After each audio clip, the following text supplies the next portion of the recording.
नमस्कार दोस्तों, मैं Dharmendra Verma online study with DK में आपका बहुत बहुत स्वागत करता हूं। जैसा कि यदि आप हमारे रेगुलर वीडियो देख रहे होंगे तो आप सभी को पता होगा कि हम यहां पर यूपी टेट के जो 2011 से लगाकर 2022 तक आपके पेपर हुए हैं उनके हर सब्जेक्ट के टॉपिक वाइज यहां पर प्रश्न लेकर आ रहे हैं, जिसमें आज आपको यहां पर पर्यावरण अध्ययन में प्रमुख लोकनृत्य से प्रश्न पूछे गए आपके यूपी टेट एग्जाम में 2011 से 22 तक, उसमें मेले से प्रश्न पूछे गए और जनजाति से। इनसे जो प्रश्न पूछे गए हैं उनको व्याख्या सहित आपको बताया जाएगा। किसी भी प्रकार से यदि आगे प्रश्न पूछे जाएंगे लोकनृत्य, मेले और जनजाति से, तो इस वीडियो के बाहर प्रश्न नहीं जाएगा। आपका 1, 2, 3 है ना, 3 यहाँ पर टॉपिक है और तीनों से एक एक प्रश्न पूछे जाते हैं, तो 3 नंबर यहाँ पर आपके पक्के हो जाएंगे यदि आपने इस वीडियो को कंप्लीट कर लिया। यहाँ पर पहला प्रश्न पूछा गया था आपसे, बिहू भारत के किस राज्य का लोक नृत्य। देखिए ये प्रश्न पूछा गया था, ये सीटेट एग्जाम में भी पूछा गया है और यहाँ पर यूपी टेट एग्जाम में भी पूछा गया प्रश्न है कि बिहू भारत के किस राज्य का लोक नृत्य है। राजस्थान का है, तमिलनाडु का है, असम का है या फिर उत्तर प्रदेश का है। बिहू के बारे में पूछा गया है और सभी को इसके बारे में पता होगा कि ये असम राज्य का लोक नृत्य। ये देखिए काफी बार पूछा गया है, बहुत कम प्रश्न पूछे गए हैं लोक नृत्य के, यानी कि कहने का मतलब यहाँ रखे गए हैं क्योंकि ये जो प्रश्न है वो रिपीट हुए हैं बार बार, है ना। हर प्रश्न 2 से 3 बार रिपीट हुआ है, तो यहाँ पर यह प्रश्न भी रिपीट हुआ है। तो याद रखिएगा, बिहू भारत के किस राज्य का लोक नृत्य है, तो असम राज्य का लोक नृत्य है। तीसरा वाला विकल्प आपका सही होगा। यूपी टेट में जो आगे पूछे जाने वाले जो लोक नृत्य है किस प्रकार के पूछे जाएंगे उस हिसाब से यहाँ पर लिखा गया है कि जैसे घूमर नृत्य के बारे में आपसे पूछा जाए कि घूमर नृत्य कहाँ का लोक नृत्य, तो आपको पता होना चाहिए ये आपका राजस्थान का है। भरतनाट्यम कहाँ का है, तो ये आपका तमिलनाडु का है ना। रासलीला कहाँ का लोक नृत्य है, तो ये आपका उत्तर प्रदेश का है। यहाँ पर एक और है नौटंकी, है ना, ये जो नौटंकी है ये भी आपका उत्तर प्रदेश का लोक नृत्य है। कथकली ये आपका केरल का है। ये प्रश्न भी आपका यूपी टेट एग्जाम में पूछा गया था, आगे ये प्रश्न आएगा, ध्यान दीजिएगा। जो कथकली है ये कहाँ का लोक नृत्य है, तो केरल का है।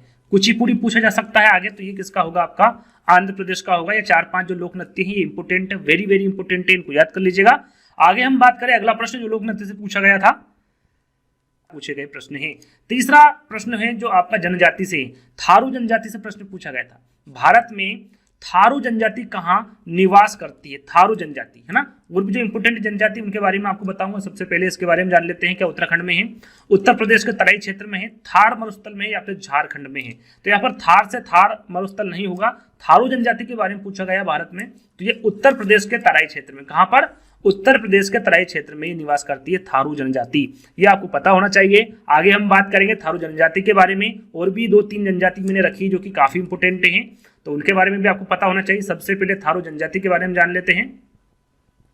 जैसे कि यहाँ पर प्रश्न में थाई, है ना, विकल्प में थाई, उत्तर प्रदेश के तराई क्षेत्र में। यहाँ से शुरुआत करते हैं कि थारू समुदाय के लोग जो है वो भारत और नेपाल दोनों देशों में पाए जाते हैं। भारत में भी पाए जाते हैं और आपके नेपाल में भी पाए जाते हैं। और भारतीय तराई क्षेत्र में अधिकांशता, यदि यहाँ पर देखिए जैसे कि यहाँ पर विकल्प में दे दिया उत्तर प्रदेश के तराई क्षेत्र, तो आपने टिक कर दिया। लेकिन राज्य के बारे में भी आपको पता होना चाहिए, ये उत्तराखंड में, उत्तर प्रदेश में तथा बिहार राज्य में ये आपके रहते हैं ये लोग, जो थारू जनजाति के लोग होते हैं।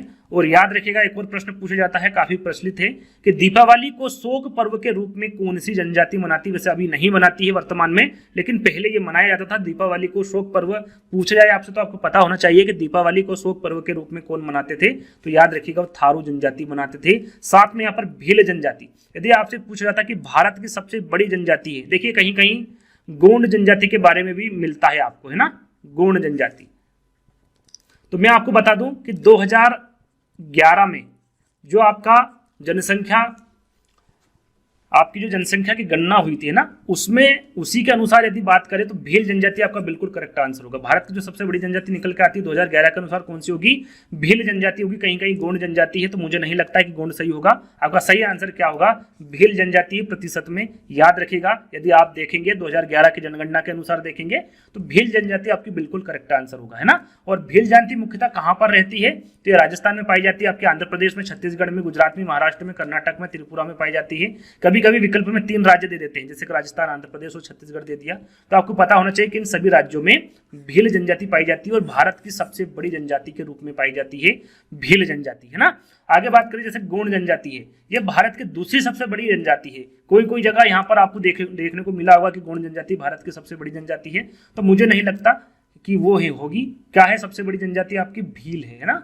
कौन सी है, भील है 2011 की जनगणना के अनुसार। तो गोंड जनजाति भारत की दूसरी सबसे बड़ी जनजाति है और यह जनजाति मुख्य रूप से कहां पर पाई जाती है? छत्तीसगढ़, आपके महाराष्ट्र में, आंध्र प्रदेश में, मध्य प्रदेश में एवं उड़ीसा में। तो ये सारे राज्य जो शुरू के राज्य, इसको तो आपको याद ही करना है, छत्तीसगढ़, महाराष्ट्र और आंध्र प्रदेश, है ना, मध्य प्रदेश को भी साथ में याद रख लेना है। तो ये सभी जो राज्य हैं इनमें पाई जाती है आपकी गोंड जनजाति और ये भारत की दूसरी सबसे बड़ी जनजाति है ना। और संथाल जनजाति, ये जो मैंने आपको भील जनजाति, गोंड जनजाति, संथाल जनजाति, 3 जनजाति के बारे में एक्स्ट्रा बताया है और तीनों की तीनों ही इंपोर्टेंट है। संथाल जनजाति, ये जनजाति मुख्य निवास कहाँ पर है? इसका कौन सा क्षेत्र है? तो आपका झारखंड है। यहाँ पर देखिए संथाल जनजाति, सीधे पूछा जाए आपको इससे संथाल जनजाति कहाँ पर निवास करती है और झारखंड विकल्प में बिल्कुल झारखंड पहले दे दिया जाएगा, इसलिए यहाँ पर इसको बोल्ड किया गया है। तो झारखंड को आपको याद रखना है, साथ में बिहार और मध्य प्रदेश, पश्चिम बंगाल और असम को भी याद रखना, लेकिन आपको झारखंड को नहीं भूलना है क्योंकि विकल्प में ज्यादातर झारखंड ही दिया जाता है। तो संथाल जनजाति जो है वो झारखंड में पाई जाती है, बिहार में, मध्य प्रदेश में, पश्चिम बंगाल में और असम राज्य में पाई जाती है संथाल जनजाति। तो तीनों चारों जनजाति के बारे में बताया है, इनको अच्छे से याद कर लीजिएगा, जो इंपोर्टेंट है उन्हीं के बारे में आपको बताया जा रहा है। देखिए एशिया का सबसे बड़ा पशु मेला, एशिया का सबसे बड़ा पशु मेला की बात करें, ये कहां पर आयोजित होता है? पुष्कर में, सोनपुर में, हरिद्वार में या फिर नासिक में। देखिए हरिद्वार और नासिक में तो जो कुंभ मेला है वो आयोजित होता है, एक तो पुष्कर में होता है आपका पशु मेला और सोनपुर में होता है। तो सबसे बड़ा मेले की बात करें पशु मेला तो वो होता है आपका सोनपुर में। कहां पर होता है? सोनपुर में। सारी जानकारी एक एक करके दी गई है, तो मैं आपको बताऊंगा सोनपुर कहां पर है? बिहार में। कहां पर ये? बिहार में। यहां पर आप देख सकते हैं, देखिए एशिया का जो सबसे बड़ा पशु मेला है वो कहां पर आयोजित किया जाता है? सोनपुर में, है ना। और सोनपुर मेला बिहार के सोनपुर में हर साल कार्तिक पूर्णिमा, कब आयोजित होता है? कार्तिक पूर्णिमा यानी कि नवंबर से दिसंबर में ये मेला लगता है। और यहाँ मेला देखिए, यहाँ पर नदी इंपोर्टेंट है, पूछा जाता है कि जैसे कि सीधे आपसे पूछ लिया जाए कि जो सोनपुर में मेला लगता है पशु का, है ना, वो किस नदी के तट पर लगता है? तो आपको पता होना चाहिए गंडक नदी, है ना। कौन सी? गंडक नदी के तट पर लगता है, क्योंकि ये आगे एक प्रश्न पूछा गया है, वो पूछा गया आपका नासिक से संबंधित ना, जो नासिक में आपका कुंभ मेला लगता है उससे संबंधित एक प्रश्न पूछा गया है कि वो किस नदी के तट पर लगता है। तो आगे हम उसके बारे में बात करेंगे। सबसे पहले एक एक करके हम बात कर लेते हैं। 4 विकल्प के आधार पर मैंने यहाँ पर आगे रखा है कि जैसे पूछा जाए कि विश्व का, यहाँ पर ध्यान दीजिएगा, विश्व का पूछ जाए, भारत का पूछे वो बात अलग है, एशिया का पूछे वो बात अलग है, लेकिन यदि विश्व का भी पूछे कि विश्व का सबसे बड़ा मेला कौन सा है तो वो कुंभ का मेला है। कौन सा है? कुंभ का मेला है, जो कि भारत राज्य के उत्तर प्रदेश में लगता है। कहां पर लगता है? वैसे तो ये 4 राज्यों में लगता है, 4 जगह लगता है, प्रयागराज, हरिद्वार, उज्जैन और नासिक। याद रखिएगा 4 जगहों के बारे में। और ये हर 12 वर्ष में लगता है। कितने? हर 12 वर्ष में एक बार मेला लगता है, जो कि प्रयागराज में लगता है, जो कि इलाहाबाद नाम था, प्रयागराज कर दिया है, आपको पता ही होगा। हरिद्वार, उज्जैन और नासिक, है ना। ये 4 जगहों पर कुंभ मेला लगता है, जो कि काफी बड़ा होता है और विश्व का सबसे बड़ा मेला लगता है। और इन चारों में से कौन सा होगा आपका? वो जो कि उत्तर प्रदेश में लगता है ना, प्रयाग। यहाँ पर उज्जैन में जो कुंभ मेला लगता है उसकी बात करें कि किस नदी के तट पर किया जाता है, काफी इंपोर्टेंट है इसका आयोजन, किस नदी के तट पर किया जाता है तो शिप्रा नदी पर। यहाँ पर नदी आपको ध्यान में रखना है कि उज्जैन कुंभ मेले का जो आयोजन है वो शिप्रा नदी के तट पर किया जाता है। और प्रयागराज का जो कुंभ मेला है उसकी बात करें तो त्रिवेणी संगम यानी कि गंगा नदी, यमुना नदी और पौराणिक सरस्वती नदी के संगम पर इसका आयोजन किया जाता है। किसका? प्रयागराज के कुंभ मेले का, है ना। और यहाँ पर नासिक कुंभ मेले की बात करें जो कि पूछा गया है आपके यूपी टेट एग्जाम में, तो ये गोदावरी नदी, है ना, गोदावरी नदी के तट पर नासिक कुंभ मेले का आयोजन किया गया है। इसके बाद वाला जो प्रश्न है वो यही रखा गया है, आप देखेंगे ये पूछा गया प्रश्न है। और यहाँ पर देखिए पुष्कर की बात की गई है ना, पुष्कर जो पहला विकल्प है, यहाँ पर पहला विकल्प दिया गया था पुष्कर मेले के बारे में। तो यहाँ पर देखिए राजस्थान के अजमेर जिले में के पुष्कर शहर में पुष्कर मेला आयोजित किया जाता है। और पुष्कर मेले को ऊंट मेले और कार्तिक मेले के नाम से भी जाना जाता है। पुष्कर मेले से सीधा सीधा प्रश्न पूछा गया है, उसको भी यहाँ पर रखा गया है, तो वो इसके बाद आएगा। तो हम देखेंगे यहाँ पर नासिक के कुंभ मेले के बारे में। चौथा प्रश्न आपसे पूछा गया था नासिक में कुंभ मेला किस नदी के तट पर लगाया जाता है, तो इसका आंसर थोड़ी देर पहले हमने दिया था। क्या शिप्रा है, क्या नर्मदा है, क्या गोदावरी है, क्या ताप्ती है। 5 सेकंड में आपके लिए रुकूंगा, कमेंट्स के माध्यम से इसका आंसर देना है, क्योंकि लगभग 10 से 20 सेकंड पहले ही मैंने इसका आंसर बताया था।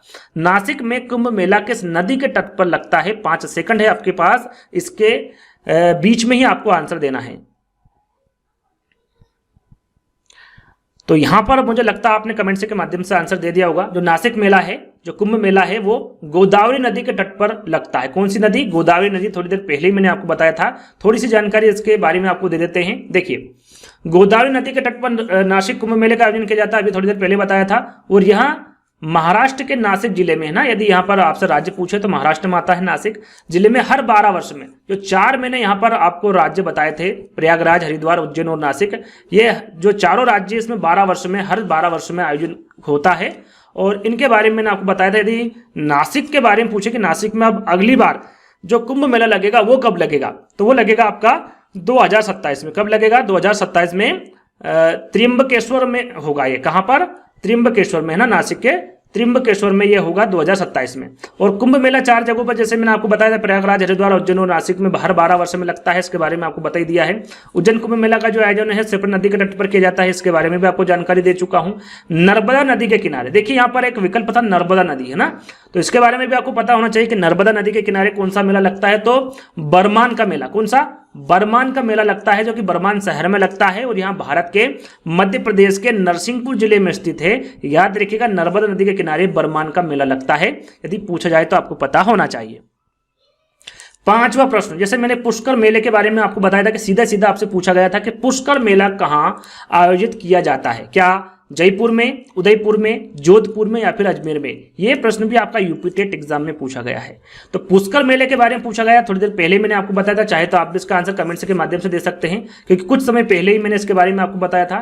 जो पुष्कर मेला है ये अजमेर में आयोजित किया जाता है। कहां पर? अजमेर में। 4th वाला विकल्प आपका सही होगा। इसके बारे में थोड़ी सी जानकारी दे देते हैं, वहां पर कम जानकारी आपको दी गई थी क्योंकि प्रश्न के अनुसार रखा गया था उसको, है ना। पुष्कर मेला राजस्थान के अजमेर जिले के पुष्कर शहर में आयोजित किया जाता है। कहां पर? पुष्कर शहर में, है ना। और ये अजमेर जिले में है। और यहाँ पर राज्य पूछे तो कौन से राज्य में है?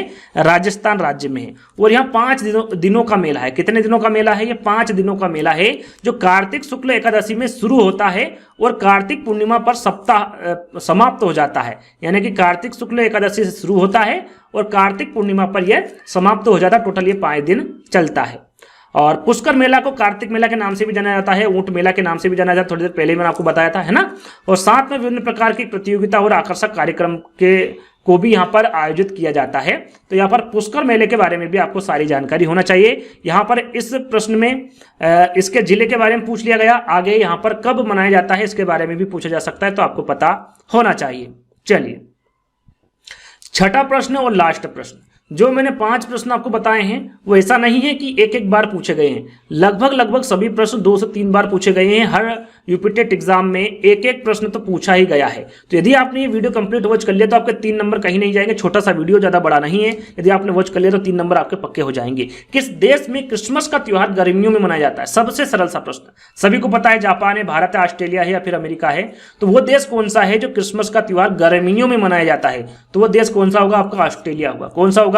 ऑस्ट्रेलिया होगा। हमारे जो ऑस्ट्रेलिया को छोड़कर जो बाकी देश है आपने देखा होगा उत्तरी गोलार्ध में स्थित है। कहां पर है? उत्तरी गोलार्ध में है। लेकिन जो ऑस्ट्रेलिया है वो कहां पर है? दक्षिण गोलार्ध में स्थित है। इसलिए क्रिसमस का जो त्योहार है वो गर्मियों में मनाया जाता है। अब गर्मियों में कब मनाया जाता है? तो 25 दिसंबर को मनाया जाता है। कब मनाया जाता है? 25 दिसंबर को मनाया जाता है आपका क्रिसमस का त्योहार। तो ये जो टोटल 6 प्रश्न थे जो कि आपके यूपी टेट एग्जाम में पूछे गए थे, जो पूछे गए उन्हीं को लिया गया है। यहाँ पर ज्यादा फालतू प्रश्न नहीं रखे गए। जो पूछा गया है उन्हीं के बारे में आपको बताएंगे। आगे यदि और भी कोई से विषय पर आपको वीडियो चाहिए तो आप बता सकते हैं। बहुत सारे बच्चों ने SST की मांग की है तो उस पर भी हम जल्दी वीडियो लेकर आएंगे। संस्कृत की मांग की थी, उसकी आपने की थी कुछ समय पहले, तो उसको भी हम धीरे धीरे पूरा कर रहे हैं, है ना। जैसे जैसे हमें टीचर मिलते जाएंगे वैसे वैसे आपके जो ख्वाहिशें हैं, जिन सब्जेक्ट पर आपको वीडियो चाहिए वो आते जाएंगे, है ना। तो आज का वीडियो हम यहीं पर समाप्त करते हैं। जल्दी ही दोस्तों एक नई वीडियो के साथ मिलेंगे। जब तक के लिए धन्यवाद।